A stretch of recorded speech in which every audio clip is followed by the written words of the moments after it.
Hello everyone, আপোনালোকে হয়তো নিশ্চয় অৱগত হৈছে যে ডাইৰেক্টৰ অফ এলিমেণ্টাৰী এডুকেশ্যনৰ ফালৰ পৰা এলপি আৰু ইউপি টিচাৰৰ বাবে অনলাইন এপ্লিকেশ্যনৰ নটিফিকেশ্যন দি দিছে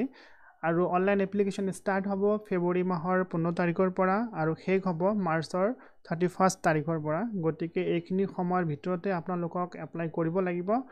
আৰু এপ্লাই কৰোঁতে আপোনালোকৰ কি ডকুমেণ্টছ লাগিব কেনেকুৱা ধৰণৰ নিয়ম ফলো কৰিব লাগিব মই গোটেইখিনি এটাৰ পিছত এটা ধুনীয়াকৈ বুজাই দি আছোঁ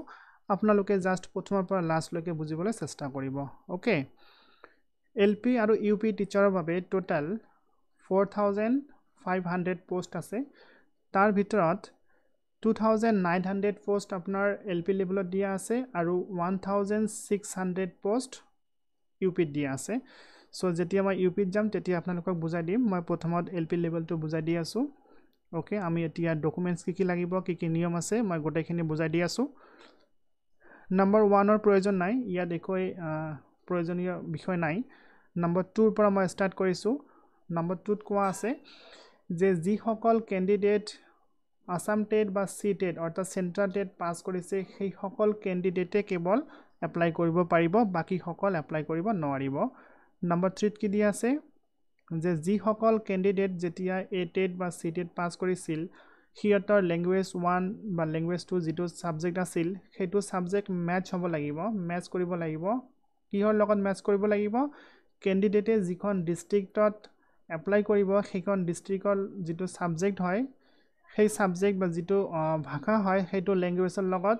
এ টেট বা সি টেটৰ আপোনালোকে যেটো ল্যাঙ্গুৱেজ 1 বা ল্যাঙ্গুৱেজ 2 লৈছিল সেইটো ম্যাচ হ'ব লাগিব গতিকে এইখিনি আপোনালোকে ভালদৰে মনত ৰাখিব 4 নম্বৰ দিয়া আছে The merit list will be separate অৰ্থাৎ district wise আৰু category wise merit list separate হ'ব number 5 a candidate must অৰ্থাৎ ইয়াত দিয়া আছে যে আপোনালোকৰ বয়সৰ সময় সীমাৰ বিষয়ে ইয়াত দিয়া আছে জেনাৰেল ক্যান্ডিডেটৰ বাবে বয়সৰ সময় সীমা হল মিনিমাম 18 ইয়াৰ্স হ'ব লাগিব আৰু ম্যাক্সিমাম 40 ইয়াৰ্স হ'ব লাগিব তাৰ উপৰিও যিসকল এক্স সাৰ্ভিসমেন হয় হিয়তৰ 42 ইয়াৰ্স লৈকেও এপ্লাই কৰিব পাৰিব যিসকল ওবিসি এমওবিসি হয় হিয়তে 43 লৈকে এপ্লাই কৰিব পাৰিব যিসকল এসসি এসটিপি বা এসটিএইচ হয় হিয়তে 45 ইয়াৰ্স লৈকে কৰিব পাৰিব আৰু যিসকল পিডব্লিউডি ক্যাটাগৰী হয় হিয়তে 50 ইয়াৰ্স লৈকে এপ্লাই কৰিব পাৰিব আৰু আপোনালোকৰ বয়সৰ সময়সীমা 1 জানুৱাৰী 2025 লৈকে ইমান সময়সীমাৰ ভিতৰত থাকিব লাগিব তেতিয়াহে আপোনালোকে এপ্লাই কৰিব পাৰিব আই হোপ আপোনালোকে বুজিব পাৰিছে যদি আপোনালোকে বুজা নাই তেনে হলে কমেন্ট কৰিব মই পুনৰ এবাৰ আপোনালোকক বুজাই দিম 6 নম্বৰ দিয়া আছে ইয়াত কোৱা আছে যে যিসকল ক্যান্ডিডেটে এপ্লাই কৰিব হিয়তৰ যদি লৰা বা ছোৱালী আছে লৰা বা ছোৱালীৰ সংখ্যা দুজনতকৈ বেছি হ'ব নালাগিব অৰ্থাৎ দুজনতকৈ বেছি লিভিং চিলড্ৰেন যদি কাৰোবাৰ থাকে সেই ক্যান্ডিডেটে কিন্তু এপ্লাই কৰিব নোৱাৰিব তথাপিও যদি এপ্লাই কৰে তেনে হলে এপ্লিকেশন ৰিজেক্ট কৰা হ'ব এইখিনি ইয়াত লিখি দিয়া আছে নাম্বাৰ 7 ওকে যেতিয়া আপোনালোকে অনলাইন সাবমিট কৰিব লগতে আপোনালোকক এখন ডিক্লাৰেশন ফৰ্ম সাবমিট কৰিব লাগিব এতিয়া কথা হল ডিক্লাৰেশন ফৰ্মখন ক'ত পাব কেনেকৈ ফিল আপ কৰিব লাগিব আৰু কেনেকৈ সাবমিট কৰিব লাগিব মই এইখিনি গোটেইখিনি আপোনালোকক জনাই দিম যেতিয়া অনলাইন এপ্লিকেশন স্টাৰ্ট হ'ব ঠিক আছে নাম্বাৰ 8 নাম্বাৰ 8 ত দিয়া আছে যে অনলাইন এপ্লিকেশন স্টাৰ্ট হ'ব ফেব্ৰুৱাৰী মাহৰ 15 তাৰিখৰ পৰা দিনৰ 10 বজাৰ পৰা আৰু মাৰ্চৰ 31 লৈকে চলিব 5 বজালৈকে আপোনালোকে এপ্লাই কৰিব পাৰিব আৰু ইয়াত কোৱা আছে 9 নম্বৰত যে অফলাইন এপ্লিকেশন একসেপ্ট কৰা নহব এইখিনি নিশ্চয় আপোনালোকে বুজিব পাৰিছে নাম্বাৰ 10 নাম্বাৰ 10 ত কোৱা আছে যে আপোনালোকে যিবোৰ ডকুমেন্ট সাবমিট কৰিব সেইবোৰ ডিজি লকাৰত গৈ চেক কৰা হ'ব পাৰে বা স্ক্যানিং কৰি চেকিং হ'ব পাৰে যেনেকুৱা barcode scanning QR code scanning কৰি চেক কৰা হ'ব পাৰে লগতে ফিজিক্যাল চেকিং কৰিব পাৰে এইখিনি ডকুমেন্ট চেক কৰাৰ ওপৰত দিয়া আছে ইম্পৰ্টেন্ট নহয় 11 নম্বৰ আৰু 12 নম্বৰ দিয়া আছে যে আপোনালোকে যিবোৰ ডকুমেন্ট সাবমিট কৰিব বা অনলাইন এপ্লাই কৰতে দিব সেইবোৰ জেনুইন হ'ব লাগিব যদি জেনুইন নহয় কিবা ভুল থাকে বা কিবা ডিসক্ৰিপেন্ট পোৱা যায় তেনে হলে আপোনালোকৰ এপ্লিকেশন ক্যান্সেল কৰা হ'ব আৰু লগতে আপোনালোকৰ ওপৰত লিগেল একশ্যন লোৱা হ'ব গতিকে মই সাজেষ্ট কৰিম আপোনালোকে জেনুইন ডকুমেন্টছেৰেহে আপোনালোকে এপ্লাই কৰিব 13 নম্বৰত দিয়া আছে যে যি সকল ৰেগুলাৰ টিচাৰে অলৰেডি এলপি স্কুলত চাকৰি কৰি আছে সিহঁতে কিন্তু আকৌ এলপি স্কুলত এপ্লাই কৰিব নোৱাৰিব দেন 14 নম্বৰত দিয়া আছে যে যি সকল ক্যান্ডিডেটে আসাম টেট লগতে সিটেট দুটাতে পাস কৰিছে দ্যাট মিন্স সিহঁতৰ লগত দুখন মাৰ্কশিট আছে সো দুখন মাৰ্কশিটেৰে আপোনালোকে এপ্লাই কৰিব নোৱাৰিব কেৱল এটা ৰোল নম্বৰে আপোনালোকে এপ্লাই কৰিব পাৰিব গতিকে দুখনৰে এপ্লাই কৰিব নোৱাৰিব বুলি স্পষ্টকৈ লিখি দিছে নেক্সট 15 নম্বৰত দিয়া আছে ইয়াত এসেনশিয়াল কোৱালিফিকেশন অৰ্থাৎ কি কোৱালিফিকেশন থাকিব লাগিব সেইখিনি স্পষ্টকৈ দিয়া আছে মই জনাই দি আছো ইয়াত এসিস্ট্যান্ট টিচাৰৰ বাবে দিয়া আছে এলপি লেভেলৰ ওকে সো এসেনশিয়াল কোৱালিফিকেশন এইখিনি থাকিবই লাগিব যেনেকুৱা হায়াৰ সেকেন্ডাৰী পাস হ'ব লাগিব লগতে 50% মাৰ্ক থাকিব লাগিব ইয়াতকৈ কম হলে কিন্তু এপ্লাই কৰিব নোৱাৰিব আৰু আপোনালোকৰ হায়াৰ সেকেন্ডাৰী যিখিনি মাৰ্ক আছে সেইখিনিৰ পৰা 5% মাৰ্ক লোৱা হ'ব এতিয়া সাপোজ আপোনাৰ হায়াৰ সেকেন্ডাৰীত 100 মাৰ্ক আছে তেনে হলে আপোনালোকে ইয়াত 5 মাৰ্ক পাব ঠিক আছে সো এইখিনি আপোনালোকে ক্যালকুলেশন কৰি ল'ব পাৰে নেক্সট এসেনশিয়াল কোৱালিফিকেশনৰ ভিতৰত আৰু এটা হল যে আপোনালোকৰ DL8 থাকিবই লাগিব এইখিনি আপোনাৰ থাকিব লাগিব আৰু DL8 ৰ পৰাও আপোনালোকৰ 5% মাৰ্ক লোৱা হ'ব দেন ইয়াত দিয়া আছে যে ক্যান্ডিডেট গৰাকী আসাম টেট বা সেন্ট্ৰাল টেট পাস হ'ব লাগিব আৰু এই টেটৰ পৰা আপোনালোকৰ 85% মাৰ্ক লোৱা হ'ব ওকে সো আই হোপ আপোনালোকে ভালদৰে বুজিব পাৰিছে তাৰ উপৰিও কিছুমান ইয়াত নন এসেনশিয়াল ডকুমেন্টছৰ কথা কৈছে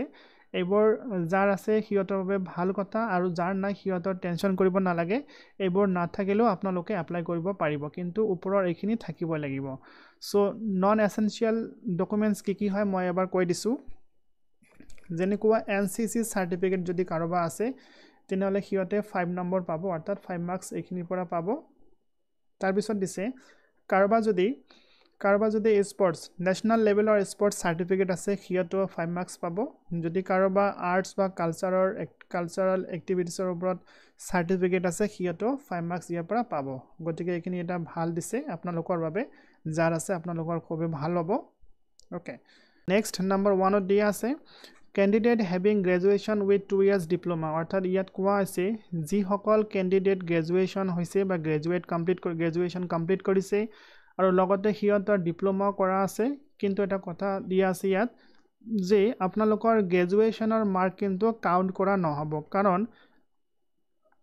এলপি লেভেলত কেৱল হায়াৰ সেকেন্ডাৰী মাৰ্কটোহে কাউন্ট কৰা হ'ব গ্ৰেজুৱেচনৰ মাৰ্ক কাউন্ট কৰা নহব কিন্তু গ্ৰেজুৱেচন থাকিলেও আপোনালোকে এপ্লাই কৰিব পাৰিব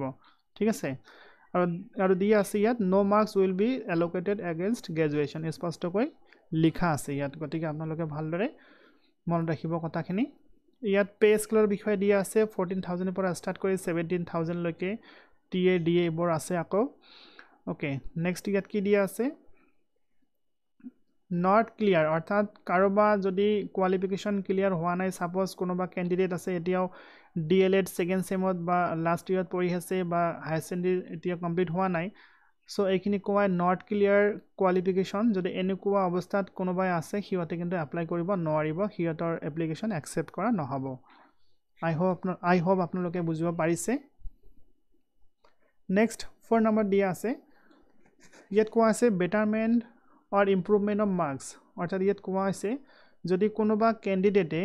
বেটাৰমেন্ট দিছে বা ইমপ্ৰুভমেন্ট কৰিছে মাৰ্কৰ হাই সেকেন্ডাৰী লেভেলত তেনে হলে ইয়াত কোৱা আছে যেটো সাবজেক্ট সেম সাবজেক্টত যদি বেটাৰমেন্ট দিছে যেটো সাবজেক্টৰ আপোনাৰ নম্বৰ কম আহিছে সেইটো সাবজেক্টত বেটাৰমেন্ট দি প্লাই যদি আপোনালোকে বেছি নম্বৰ আনিছে তেনে হলে সেইটো একচেপ্ট কৰা হ'ব কিন্তু যদি যেটো সাবজেক্টত আপোনাৰ মাৰ্ক কম সেইটো নিদি প্লাই ব্লেক সাবজেক্টত অৰ্থাৎ সেম সাবজেক্টত নিদি প্লাই ব্লেক সাবজেক্টত বেটাৰমেন্ট বা মাৰ্ক ইমপ্ৰুভমেন্ট কৰিছে তেনে হলে আপোনাৰ মাৰ্ক হয়তো কাউন্ট কৰা নহব ইয়াত স্পষ্টকৈ লিখা আছে আই হোপ আপোনালোকে বুজিব পাৰিছে 5 নম্বৰ দিয়া আছে দেয়াৰ শ্যাল বি ৰিজাৰ্ভেশন অৰ্থাৎ এইবোৰ ক্যান্ডিডেটৰ বাবে ৰিজাৰ্ভেশন কোটা আছে গতিকে আপোনালোকৰ বাবে ভাল খবৰ হয় ৰিজাৰ্ভেশন আপোনালোকক দিব কেৱল জেনাৰেল ক্যান্ডিডেটৰ বাবে কোনো ৰিজাৰ্ভেশন নাই ওকে নেক্সট 6 নম্বৰ দিয়া আছে অনলাইন এপ্লিকেশন ফৰ্ম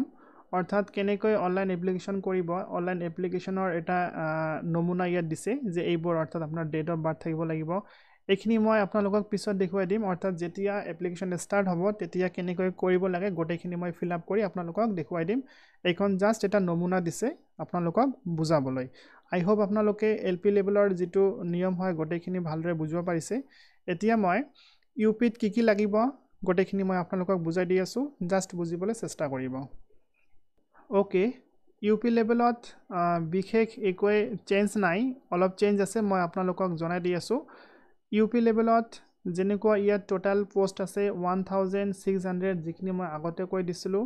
স্যালাৰি একে হয় 14000 পৰা ষ্টাৰ্ট কৰি 70000 লৈকে আৰু কি নিয়ম আছে মই এতিয়া জনাই দিম আপোনালোকক নাম্বাৰ 1 টো ইম্পৰ্টেন্ট নহয় ইয়াত কোনো নিয়মৰ কথা দিয়া হোৱা নাই নাম্বাৰ 2 ৰ পৰা নিয়মখিনি ষ্টাৰ্ট কৰি দিছে ইয়াত আগৰ নিচিনাই কথা এটেড সিটেড পাস হ'ব লাগিব যিখিনি মই আগত কৈ আহিলো ল্যাঙ্গুৱেজৰ ক্ষেত্ৰতো একেই কথা আপোনালোকৰ আসাম টেট বা সেন্ট্ৰাল টেটৰ ল্যাঙ্গুৱেজৰ ওপৰত ভিত্তি কৰি হে আপোনালোকে এপ্লাই কৰিব যিখন ডিস্ট্ৰিক্টত এপ্লাই কৰিব সেইখন ডিস্ট্ৰিক্টৰ ল্যাঙ্গুৱেজ আৰু আপোনাৰ সাবজেক্টৰ ল্যাঙ্গুৱেজ হিচাপে যাতে ম্যাচ হয় সেইখিনি আপোনালোকে ভালদৰে মনোযোগ দিব নেক্সট এইবোৰ আগৰ নিচিনাই হয় নেক্সট দি আছে যে ডিস্ট্ৰিক্ট আৰু ক্যাটাগৰী ওয়াইজ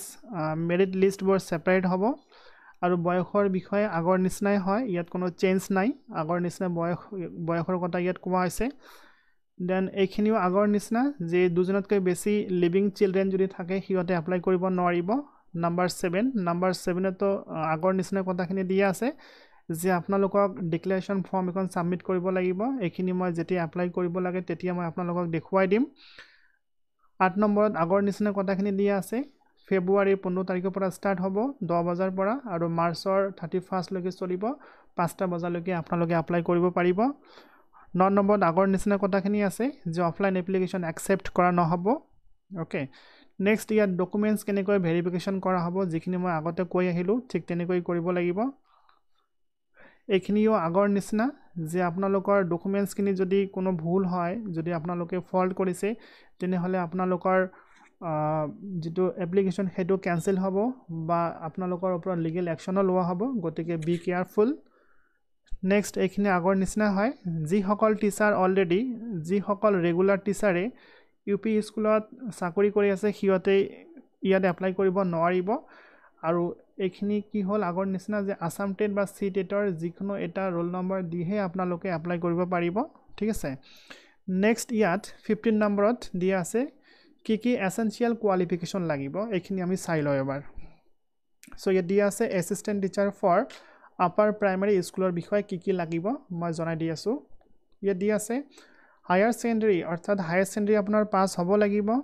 আৰু তাৰ পৰা আপোনাৰ 5% মাৰ্ক ল'ব আগৰ নিচিনাকৈ দেন গ্ৰেজুৱেট ইয়াত যেতিয়া আপোনালোকে ইউপিত এপ্লাই কৰিব ইয়াত গ্ৰেজুৱেচন হ'বই লাগিব কিন্তু এলপি লেভেলত গ্ৰেজুৱেচন নহলেও চলিব সো আপোনাৰ ইয়াত গ্ৰেজুৱেচন কমপ্লিট হ'ব লাগিব আৰু গ্ৰেজুৱেচনৰ পৰা আপোনাৰ 5% মাৰ্ক ল'ব আৰু যদি কাৰোবা মেজৰ সাবজেক্ট থাকে তেনেহলে হেতু কনসিডাৰ কৰা হ'ব মেজৰত কিবা কনসিডাৰেচন আছে সেইখিনি ইয়াত লিখি দিছে আৰু পাস কোৰ্স বা সিম্পল বা প্লেন যায় যিহতে গ্ৰেজুৱেচন কমপ্লিট কৰিছে হিয়তৰ 5% মাৰ্ক লোৱা হ'ব দেন ইয়াত দিয়া আছে 2 years diploma in elementary education or BEd অৰ্থাৎ বিএড হলে হ'ব বা ডিএলএড পাস কৰিলে হ'ব আৰু তাৰ পৰা আপোনাৰ 5% মাৰ্ক লোৱা হ'ব দেন কোৱা হৈছে টেট আপোনাৰ তো টেট পাস কৰা হ'বই লাগিব আৰু টেটৰ পৰা 80% মাৰ্ক লোৱা হ'ব সো এইবোৰ মাৰ্ক এনেকৈ লোৱাৰ পিছত আপোনাৰ মেৰিট লিষ্টটো পাবলিশ হ'ব দেন ইয়াত কোৱা হৈছে নন এসেনশিয়াল কোৱালিফিকেশন কি আছে অৰ্থাৎ এইখিনি হলে হ'ব নহলে হ'ব মই আগতে কৈ দিয়া হিলো ইয়াত নকও আৰু ভিডিওটো দীঘল হৈ যাব এনসিসি লাগিব যদি থাকে ভাল কথা এইবোৰ থাকিলে ভাল কথা আপোনালোকে 5 মাৰ্ক পাব এইখিনিৰ ওপৰত সো এইখিনি খুবে ভাল কথা দিছে ইয়াত নেক্সট সায়েন্স টিচাৰ অৰ্থাৎ আপাৰ প্ৰাইমাৰী লেভেলৰ বাবে সায়েন্স টিচাৰৰ পোষ্ট দিয়া আছে সায়েন্স টিচাৰৰ বাবে কি কোৱালিফিকেশন লাগিব সেইখিনি মই ইয়াত কৈ দি আছো এসেনশিয়াল কোৱালিফিকেশন এইখিনি লাগিব যেনেকুৱা হায়াৰ সেকেন্ডাৰী পাস হ'ব লাগিব বিএসসি হ'ব লাগিব দেন ডিপ্লোমা আগৰ নিচিনাখিনি অৰ্থাৎ ইয়াত জাস্ট পৰিৱৰ্তন দি আছে গ্ৰেজুৱেচন বিএসসি হ'ব লাগিব ইয়াৰ আগত যেটো আছিল যেটো প্লেন আপোনাৰ ইউপি লেভেলৰ টিচাৰৰ হয় সেইখিনিৰ বাবে কেৱল গ্ৰেজুৱেচন হলে হল কিন্তু ইয়াত গ্ৰেজুৱেশ্যন হ'লে নহ'ব ইয়াত গ্ৰেজুৱেশ্যন সায়েন্সত হ'ব লাগিব কাৰণ সায়েন্স টিচাৰৰ বাবে পোষ্টটো হয় আৰু গোটেইখিনি নিয়ম একেই হয় আগৰ নিচিনা হয় আৰু ইয়াত কোনো পৰিৱৰ্তন নাই জাস্ট সায়েন্স টিচাৰ হ'ব লাগিব বিএসসি পাস হ'ব লাগিব ঠিক আছে দেন হিন্দী টিচাৰৰ বাবে আছে ইউপি লেভেলৰ হিন্দী টিচাৰৰ বাবে কি দিয়া আছে ইয়াত এবাৰ চাই লওক এসেনশিয়াল কোৱালিফিকেশন দিয়া আছে আপোনাৰ ইয়াত দিয়া আছে জাস্ট পৰিৱৰ্তন এইখিনিতে আছে যে গ্ৰেজুৱেশ্যন হ'ব লাগিব হিন্দীত হ'ব লাগিব আৰু বাকিখিনি গোটেইখিনি আগৰ দৰে হয় মই এক্সপ্লেইন নকৰো আৰু আপোনালোকে নিশ্চয় বুজিব পাৰিছে আৰু নন এসেনশিয়াল কথাখিনি আগৰ নিচিনা হয় এনসিসিৰ কথাখিনি আগৰ নিচিনা হয় মই আৰু ৰিপিট নকৰো সো এইবোৰ আগৰ নিচিনা হয় মই প্ৰাইমাৰী লেভেলত এক্সপ্লেইন কৰি দি আহিলো স্যালাৰি বিষয়ে মই কৈছিলো সো গোটেইখিনি আগৰ দৰে হয় যদি আপোনালোকৰ কোৱালিফিকেশন এতিয়ালৈকে কমপ্লিট হোৱা নাই তেনেহলে একচেপ্ট কৰা নহব আগতে আমি পাই আহিলো সো বেটাৰমেনৰ কথা মই কৈ আহিলো ইয়াৰ নকওঁ সো এইখিনিৰ পৰা ক্লিয়াৰ হৈ গল এলপি আৰু ইউপি লেভেলৰ বাবে কি প্ৰয়োজন হয় কি নিয়ম আছে গোটেইখিনি মই ধুনিয়াকৈ কৈ দিলো আৰু ইয়াত ফৰ্মখন দিয়া আছে নমুনাৰ ফৰ্ম দিয়া আছে স্পেচিমেন দিয়া আছে যেতিয়া আপোনালোকে এপ্লাই কৰিব তেতিয়া এই ফৰ্মখন দেখা পাব কেনেকৈ কৰিব লাগিব মই তেতিয়া আপোনালোকক ধুনিয়াকৈ এটাৰ পিছত এটা ধুনিয়াকৈ ষ্টেপ ওয়াইজ বুজাই দিম আৰু কৰি দেখুৱাই দিম সো মই আশা ৰাখিলো আপোনালোকে হয়তো ভালদৰে বুজিব পাৰিছে যদি আপোনালোকৰ কিবা ডাউট আছে কিবা খুদিব লগা আছে তেনেহলে কমেন্ট বক্সত আপোনালোকে খুদিব পাৰে মই নিশ্চয় আপোনালোকৰ কমেন্টছৰ আনসাৰ দিবলৈ চেষ্টা কৰিম যদি ভিডিওটো ভাল লাগিছে তেনেহলে মোৰ চেনেলটো সাবস্ক্ৰাইব কৰিব কাৰণ আগন্তুক সময়ত মই ইয়াৰ কেনেকৈ অনলাইন এপ্লাই কৰিব লাগে গোটেইখিনি মই জনাই দিম সো যদি সাবস্ক্ৰাইব কৰি ৰাখে তেনেহলে মই যেতিয়া ভিডিওটো বনাই দিম কেনেকৈ এপ্লাই কৰিব লাগে তেতিয়া আপোনালোকে প্ৰথমতে ভিডিওটো পাই যাব আৰু ভাল লাগিলে লাইক কৰি দিব আৰু লগতে শেয়াৰ কৰিবলৈ নাপাহৰিব সো আজিৰ ভিডিওত এইখিনিয়ে আছিল see you on the next one till then thank you have a good day